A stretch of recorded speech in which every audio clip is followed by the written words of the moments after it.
Welcome to the Diversity Pivot Podcast. I'm your host, Julie Kratz. This season, we're having sweaty conversations for change. We're talking with guests about uncomfortable conversations about diversity, equity, and inclusion needed to pivot towards positive change. We do this podcast because it's important that all voices are heard, all people are seen, and all people feel a sense of belonging in their workplaces. Let's meet this week's guest. I'm joined today with Shilpa Pherwani, and she is an organizational psychologist by training and also the principal and CEO with IBIS Consulting Group, a leading diversity, inclusion, consulting, and training firm. She has 2 decades of experience in the DEI space and partners with organizations to provide creative and bold diversity solutions, from pioneering diversity e-learning to using interactive theater for difficult conversations to developing a framework that assesses 14 organizational areas for bias. Shilpa has been providing effective and sustainable solutions for organizations of all sizes. She partners with diversity committees, senior HR and business leaders. She's also delivered outcome-driven and systemic consultation to a variety of organizations. So excited to talk with you today, Shilpa. Welcome to the show. Thank you, Julie. Excited about this too, and looking forward to our conversation. Absolutely. Well, as we do all of our guests, we always like to start with the kind of the meat of the conversation. Tell us about your own personal experiences doing this work. I know you've experienced it professionally, but your own personal experiences with diversity and inclusion, and maybe times when things didn't go so smoothly, if you will. Yeah. So, Julie, in terms of personal experience, let me share a little bit background and where I come from, because this will this kind of lay the foundation for me for even getting in this space. So I am originally from India, and I grew up as in a family with, I was one of 4 girls. And if you know a little bit about India, in terms of gender discrimination and how girls are treated versus boys or men and women, there is a lot of difference. So growing up in that society where every day you would go through conversations where what you can or cannot do as a girl, and not just that, even between the 4 of us, each one is different in terms of how we look, the skin tone, the color, color of the skin, and grew up facing a lot of colorism and people kind of saying, oh, if you're darker skinned, you're not as pretty, or so those are just some elements that were part of my day-to-day life.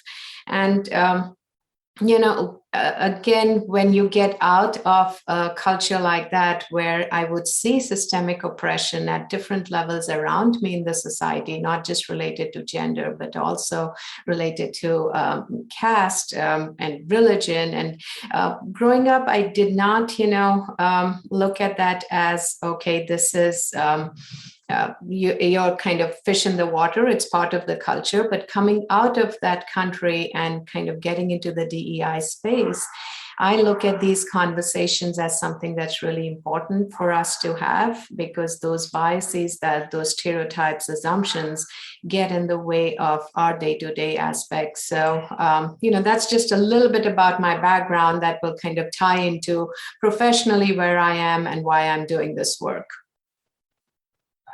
Oh, so rich. And that word colorism sticks out to me.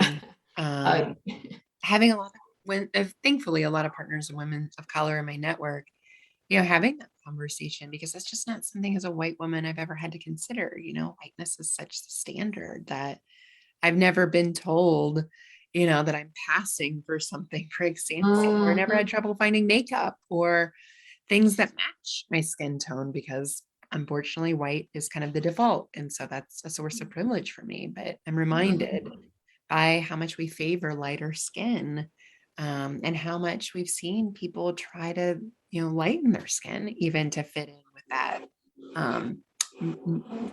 myth of that majority. So I'm curious, Shilpa, having had your diverse set of experiences, What are times when maybe well-intentioned, maybe not well-intentioned folks, when you've had those microaggressions or Mhm. experiences of just not feeling maybe not feeling like you're in a place that's truly supportive, or that feeling of belonging that's just so daunting for Mhm. all humans in the workplace, let alone folks of color. But just curious on your own personal experiences. Yeah. Yeah. So, Julie, being in this DEI space, I think we come across these kind of experiences on a daily basis. Not just what we are seeing personally, but what we see with others, with our clients. Kind of listening to stories that we come across during our workshops or training sessions. But generally, I would say. Having moved as to this country about 25 plus years back, and now working as a CEO of a diversity company, what really comes across to me that some of these biases and assumptions I face in my day-to-day life as well. So, for example, I would go, and this happens a lot of times. You go to client meetings and you're accompanied by, let's say, a white male in this case. And I go into meetings where, as soon as you step in with that white male, the assumption people make is that, I'm the one reporting to that person. And it's when you kind of make the introductions and they see, okay, that I'm in the CEO role and that person is reporting to me, you just that expression, and you kind of come across these biases that people have that they don't even think about, but it comes across with any of these interactions. And I'll also add that, these kind of uncomfortable situations are not just at a personal level. When we have these conversations with clients, where that, yes, we want to meet the client where they are on their on the diversity maturity level, but at the same time it gets uncomfortable in terms of even helping these clients recognize that diversity is not, it's not like check the box, an activity or one program that they are talking about, to help them think about this more in a strategic way, where they are looking at this as a long-term journey. And some of this, discomfort around these conversations is so needed and essential, right? We want people to lean into that discomfort without shutting down. So even as we have these conversations with clients around racial equity, you see that a lot of people are still not comfortable talking about things like privilege. And, we all have that privilege in different ways, right? But with some, you still hear clients or, many people say things like, I'm colorblind, I don't see color. And that's not true. That doesn't help with equity. Or, right now saying I treat everybody the same. I've worked hard, I've gotten it to this place because of this hard work, but people not recognizing that at a certain level, not every group has had that same platform to start from, and those disparities result in where we are today. So those are just some examples of where these conversations can get a little uncomfortable, where, as I said, that discomfort is often needed to even go deeper and be meaningful around these conversations. Yeah. Oh yeah, you hit on so many things. One, the P word. Privilege is hard to admit. And Yeah, yeah. as we have to say, chance to be helpful to others, chance to leverage it for good. The whole I treat everyone equally, right? I don't see color, like this myth of meritocracy, the color blindness narrative that we've all unfortunately been taught. And at the crux of that, that's such a huge problem because you can't solve a problem you're not aware of. And so we're kind of ignoring that this is a problem or that people aren't treated equitably, even if they're treated quote unquote equally. And Shelba, I know you do this work for a living. So share with us the hard conversations you're having with your corporate clients and your clients that might be well-intentioned, focus on DEI. I mean, a lot of organizations are, but there's still this stumble and bumble. There's still a lot of people that aren't getting it right. So tell us where the conversation is now in Yeah. your corporate world. So, Julie, as you said, yes, a lot of times these are clients, corporations, individuals that are really well intentioned. But what I'm really seeing in the corporate world, the conversation around DEI is evolving. In a lot of times, or even in the past, I would say 5 to 6, 7 years, the focus was more on unconscious bias and how we all have these biases, and it's more at the unconscious level. I do see there is that a change in terms of how people are thinking about, okay, how do we go deeper into conversations that actually do look at some of the systemic aspects of DEI, and even to the point where there are many corporations that are looking at racial equity conversations, understanding or trying to understand what's the difference between equality versus equity.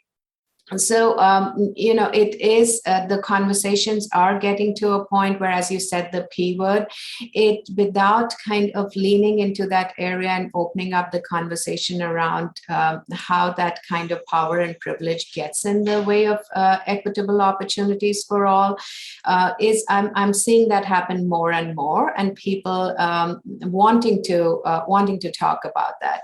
The other piece I would say with the corporate clients that we are working with, there is also the understanding, or at least, with many of them, the understanding that training in itself is not going to move the needle for you. So yes, we need to have these conversations, but we also need to think about this at a strategic and systemic level. How are your policies, practices, procedures being impacted by bias that may be built in? So I often tell my clients that yes, it's good that we are having these difficult conversations, and that will help raise individual awareness around these topics. But at the same time, you have to step back and start looking at what can be done at the systemic level around diversity, equity, and inclusion. Mhm. Yeah, individuals to systems. I think it's really tempting for organizations to want to fix individuals and be like, oh, we'll just do training. We'll teach people how to be inclusive. We'll talk about bias and how to manage microaggressions, And unfortunately, over the last couple of years, that conversation shifted to people realizing, oh, maybe it's our culture. Maybe it's the employee experience from hiring to separation. There's a whole lot of stuff that we do prescribe and enforce, and don't always do so great with those systems. So taking a look under the hood and looking at the systems that may hold people back and may promote others that tend to be of the majority group.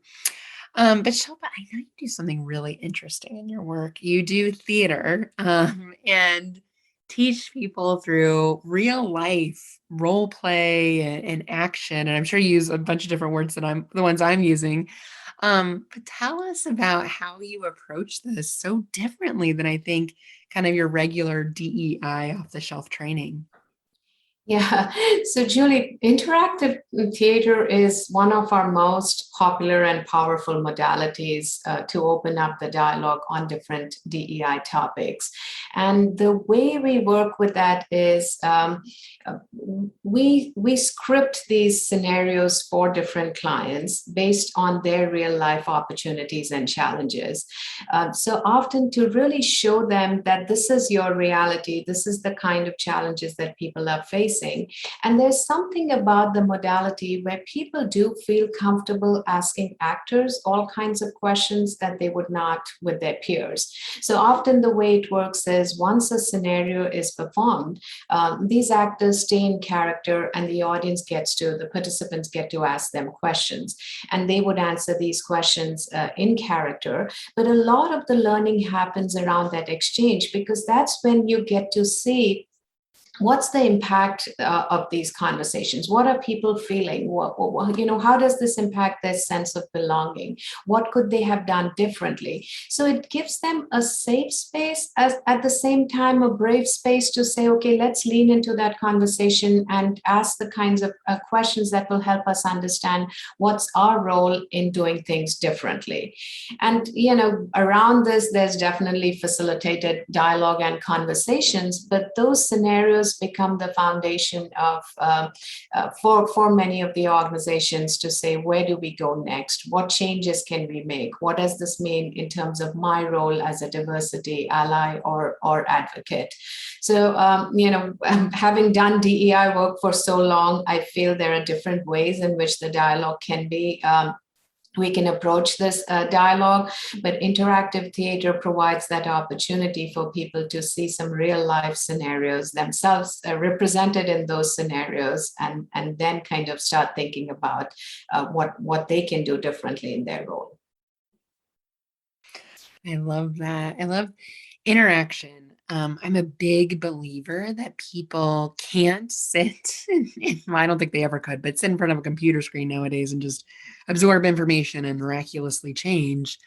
I think we're looking for real inclusive behavior change. People have to interact with the content. They have to find ways, excuse me, to apply to their own world, their own lives, and they have to know, call them talk tracks of things that I can say to signal I want to be inclusive versus things I might steer clear of because they could be harmful or they could be unintended microaggressions towards an underrepresented group. I'm curious, Shilpa, as we are approaching 2022 and knowing all the challenges that still exist in our workplaces around inclusion, and I think a growing concern from underrepresented groups, I think a growing, rightfully so, impatience and frustration with the lack of real change. What are you seeing on the radar? If you could pull out a crystal ball and tell us what Mhm. organizations should be focused on into the next year, what's top of mind for you and your clients? Yes. So, in terms of, and there are things where I wish this is where it would be, and then the reality where where individuals or clients generally are with this work.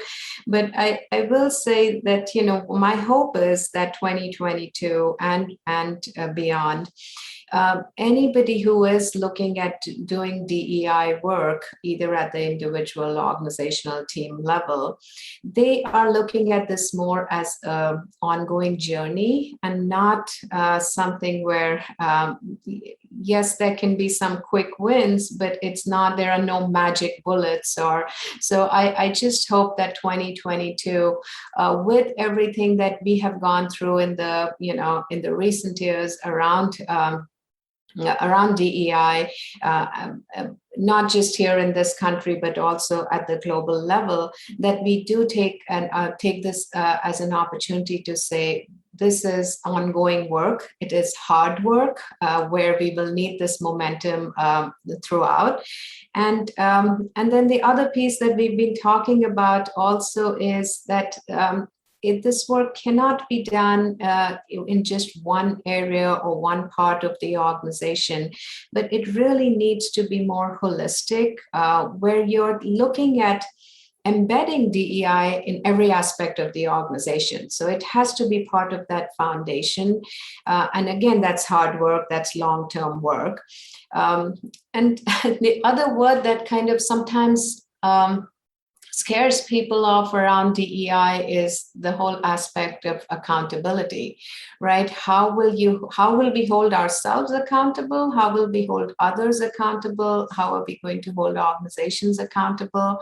So the more we can start 2022 with the focus on, yes, we are doing all of this, but at the end of the day, if there is no accountability, there will be no real change that we are looking at.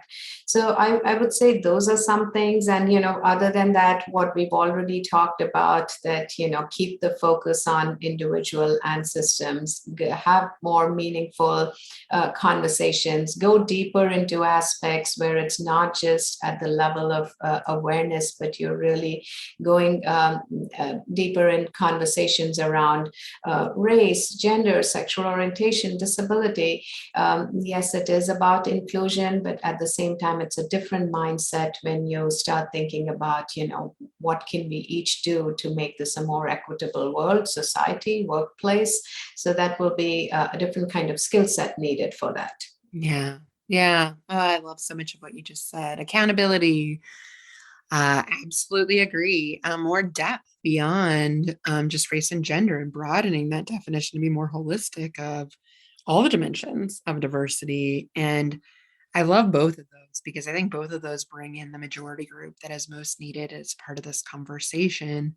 Our white male colleagues that, might just not feel that they're diverse enough to be talking about this or don't feel included. I do think we've always risked a potential alienation of that group that, despite our best efforts, I know like the word Mhm. inclusion is meant to include everyone, Exactly. especially Yeah. that group. But so often I'm hearing from my clients, like we're getting some pushback. We're getting that Mhm. group is feeling like they don't matter anymore. And that's absolutely not the case. So I'm wondering, Shilpa, if you run into that in your business or Mhm. get that feedback and what you might offer to listeners that might be wrestling with that. Yeah, absolutely, Julie. I think, as you said, inclusion is about everyone. And yes, we sometimes hear with this work that white men feeling that this is reverse discrimination. Now we are being left out of the conversation, and that's not the not how DEI work should be done. I also feel that for everybody to understand that DEI is not a us versus them situation. For inclusion to really work, for belonging to work, yes, the overall culture and environment has to be looked at in a way that everybody, and by everybody, it is like all groups do feel included. And the other piece around DEI work, where I feel it's again going back to the us versus them, but also the mentality of abundance versus scarcity, because I feel sometimes people feel if the other group is getting something, that means it's less for us, right? So that even kind of using that mentality of abundance, that it's not a zero sum game.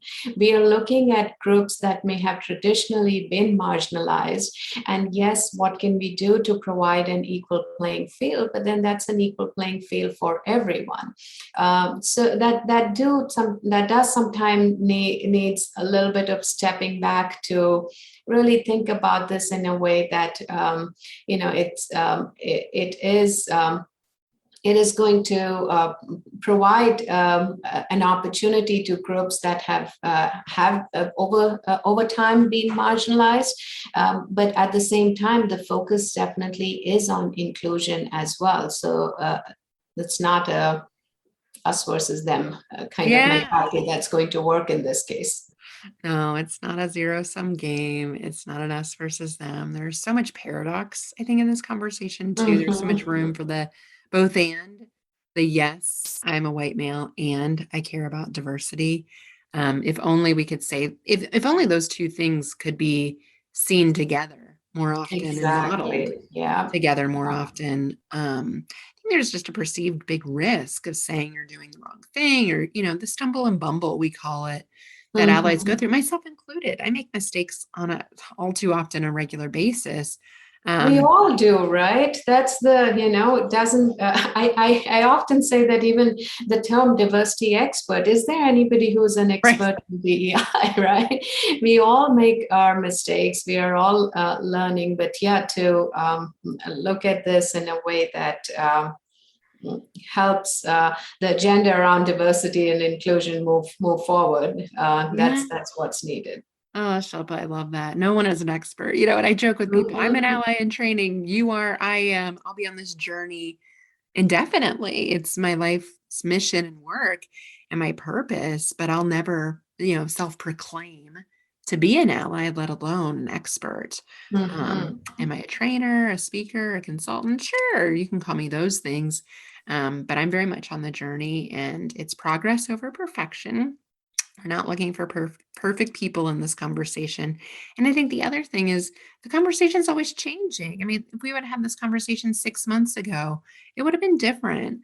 And that's part of the nuance. And I think part of the fun and part of the reason I host this podcast, quite frankly, is to stay in the know with what's going on. I Mhm. don't want to put my blinders on and think I know everything and not talk to amazing experts like you and be like, huh, didn't know that, didn't see that. Oh my gosh, it helped me think about something a different way.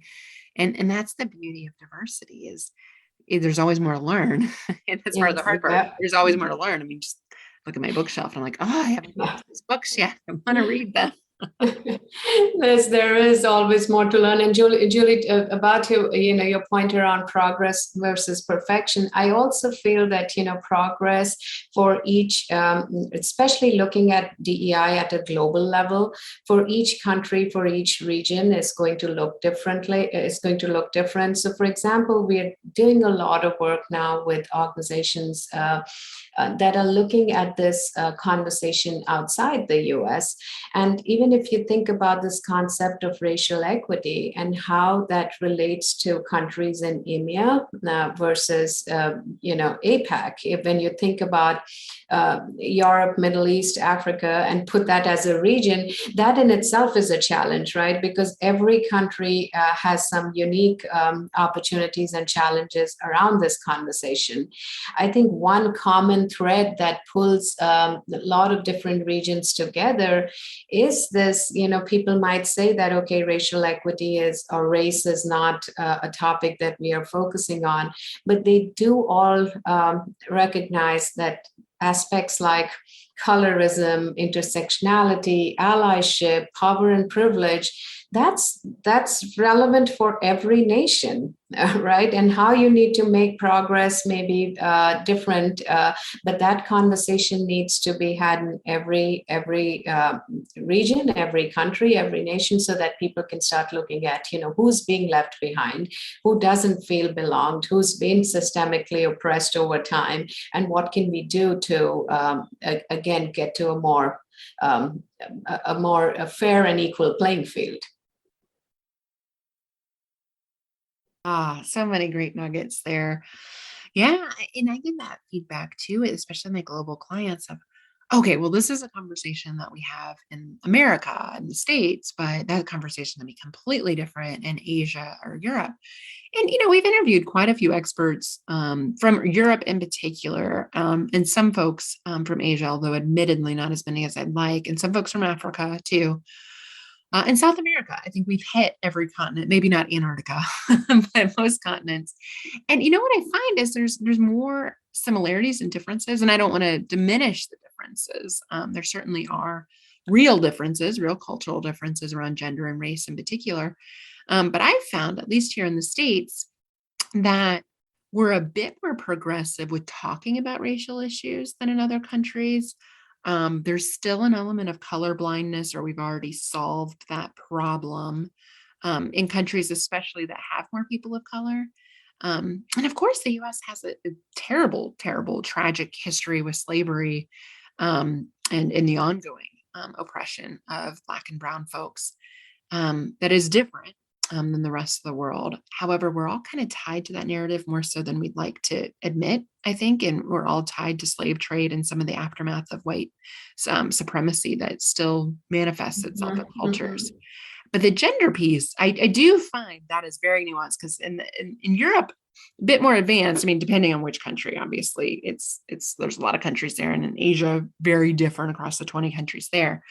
But I'm curious from a global perspective, Shilpa, do you see trends like that? Do you see differences? I know, we both do presentations with global audiences. I'm just curious if there's more the same or more that's different than my brief understanding. And Julie, you're touching on all the right points here in terms of, the conversation plays out a little differently. I would say that especially after George Floyd's murder and the Black Lives movement, there is the conversation around race. There is more openness in countries where earlier it may not have been at the same place, because people are acknowledging that it is not just a US issue. The whole, like what you're talking about with slave trade, colonialism, white supremacy, that is that's prevalent in every nation. Even if they say, okay, it's not, we are all one race, they still recognize that, colorism is an aspect that everybody in the society relates to and knows about. So the conversations are, I feel, in some nations where they never had a deeper conversation on racial equity kind of topic, there is more receptiveness, and it is opening up more than I saw earlier. And at the same time, I do think the way the conversation is happening in the US might be different based on the cultural differences in other countries. So sometimes people may not even, so for example, we use these interactive theater scenarios where we might show an interaction between, let's say, a Black woman and her manager. Now, the way that conversation unfolds in the US is going to be very different from if we show that in EMEA or APAC, because even with keeping culture in mind, how people talk, their communication style, their orientation to hierarchy or conflict, it's so different in these nations that we need to really localize the content in a way that people see this as, no, this is so not as this is so US centric. It's not about us. But what we are seeing is, once the content can be really localized and using real examples from that particular region, then people open up and are comfortable having this conversation. And the last thing I'll add, Julie, I would say even today, many of the global companies, the way the global training is being looked or especially the DEI training is being delivered, the perception outside in other countries is that, and it is a reality too, that it's still very US centric. So there is an opportunity to use some of our learnings and best practices, but do it in a way that people in these different regions can see some of the nuances that they face in their day-to-day life represented, so that it doesn't feel like, oh, this is not for me. And if we can make that connection for them, that's when it's a different kind of dialogue happens. A different kind of dialogue. That's what I'm hoping for in 2022. If I could make any wish, I'd be like, can we please have a more interesting, thought-provoking, real conversation about this instead of kind of this same old issues? I just really hope, for so many reasons, that this conversation evolves and gets even more interesting, which is why our voices are so important, Shilpa. Thank you for sharing the time with us today and sharing these great nuggets with our listeners. And wrapping up, is there one thing or one thing we haven't talked about, or one takeaway you'd like our listeners to have in addition to what you've already shared? Yeah, so I think we've touched on so many things here, Julie, but going back to, yes, our hope is that in 2022, the dialogue evolves and, people are more open, and we have a different kind of dialogue that around DEI. And I would say my one takeaway, again, going back to what we were talking about, diversity, equity, and inclusion, with this mindset that it is not about leaving one group behind, but really looking at this not as a zero-sum game, but with an abundance mentality to say we can all work towards addressing some of the disparities that many groups have faced, so that every individual feels they can bring their authentic self, be who they are, and can really belong wherever they are in an organization. So our hope is that 2022 helps us get a little closer to that vision. Yeah, I'll be rooting for that. Well, Shilpa, tell our listeners how they can follow you and stay in touch with you. Yes, so Julie, our website, www.ibisconsultinggroup.com, and that's one way they can reach out to me on LinkedIn or on my email, Shilpa at ibisconsultinggroup.com, and we have an IBIS presence on Facebook, LinkedIn, and Instagram. So any of those social media options work as well. Awesome. Well, thanks, Shilpa, for being with us and sharing your amazing voice with our listeners. Thank you, Julie. Thank you for listening to the Diversity Pivot podcast. Allies are necessary for positive change. If you're on the journey to becoming an ally, we invite you to participate in our new signature Lead Like an Ally online self-paced learning program. It's comprehensive and it includes an online learning platform packed with tools, stories, and ideas to become an even better ally. Head over to leadlikeanally.com to learn more.